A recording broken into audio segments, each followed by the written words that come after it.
Good afternoon, my friends. This is Paul, and in case you're wondering why I'm doing just such a deluge of video game reviews, it's twofold.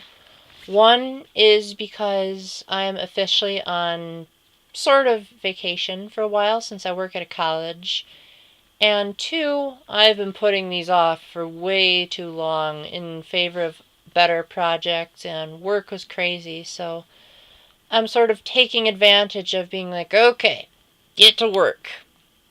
So, today I'm going to be reviewing what the eShop classifies as an application for the 3DS, and it's called Nintendo Badge Arcade. Now, Nintendo Badge Arcade is free to start, but as seems to be a pattern in mobile games, and this game is no exception, there's microtransactions, and boy do they try to do a good job into getting you to try to use those microtransactions. So first off, let's see if the free game is even worth it. So let me warn you that the game takes forever to load. This has to have one of the longest loading times of any game I have ever played. I can't even fathom how a game this simple takes so darn long just to start. I mean, at least they have a somewhat catchy opening theme, and you get to see a bunch of Nintendo-themed badges spinning around on the top, but still. I mean, even Xenoblade Chronicles 3D in all its complexity didn't take this long. So once you finally start up the game, the arcade bunny greets you, and he is by far the best part of this entire experience. Not only is his dialogue so peppy, and he always pretends that he has this boss listening in on them, even though he probably is the boss. He occasionally talks about the latest Nintendo products, and makes even the lamest games sound actually somewhat fun because of the charming dialogue and the fact that you can choose your responses. It's just a shame that, to my knowledge, you can't repeat some of the things that he said. Because, for instance, back when Fire Emblem Fates was the big deal, he asked right off the bat, "Have you played this game before?" And then I would say, "No, I'm not finished yet." And he'd say, "Well, close your eyes until I say okay, and then you won't be able to see any spoilers." Well, suffice to say, now that I've beaten the game, it's like, well, now I want to hear what you have to say, but to my knowledge, I don't know how to relive that sequence, so that's kind of a bummer.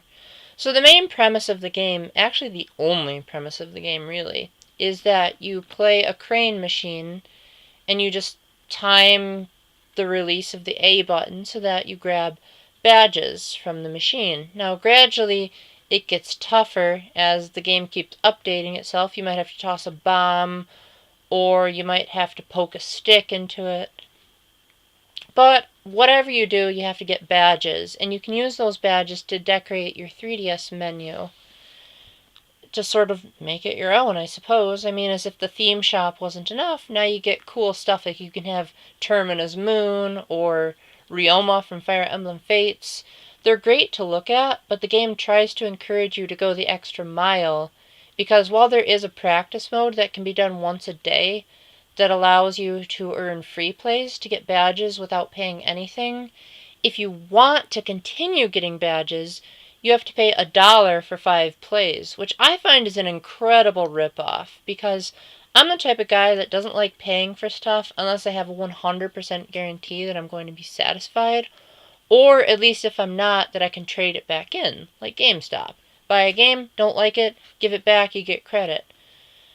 But when it's within the game, they don't give you your money back. If you spend $1 for those 5 plays and you still don't have any badges or any new badges, well, screw you. You just lost $1.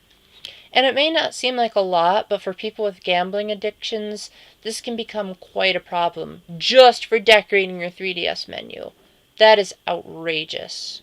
I mean, why couldn't they have done something better, where perhaps they had a badge shop where you could go into the shop and then buy the badges that you want to buy without needing to do the crane game? Actually, now that I think about it, why didn't they just make that the game instead of a crane game simulation?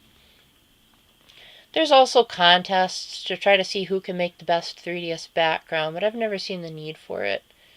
I've also heard that the game is constantly being updated, so perhaps if I were to play this game again, it's been quite a while since I've booted it up, maybe a lot of my complaints will be resolved, but in the meantime, it's definitely something fun that you might find enjoyable for a bit, but you probably won't find yourself coming back to it after a few runs, especially when you realize that your 3DS menu can get really cluttered really quickly. Because I've gotten over 300 badges, and I haven't paid a penny. I can only imagine people that still insist on paying money for more plays will get even more than me. Well, anyway, thank you very much for watching. Hope that gives you an informative look at whether or not you should download this free application. And until my next video, keep the faith, stay epic, and God bless. Bye.